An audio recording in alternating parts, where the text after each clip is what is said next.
Let's have a look how you can check heater plugs on your diesel engine.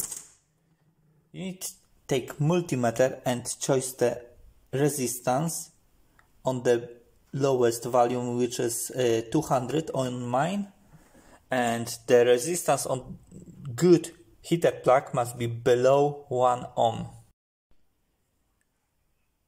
Negative probe, we have to touch the engine or heater plug body. Positive probe, we have to touch the top of the heater plug.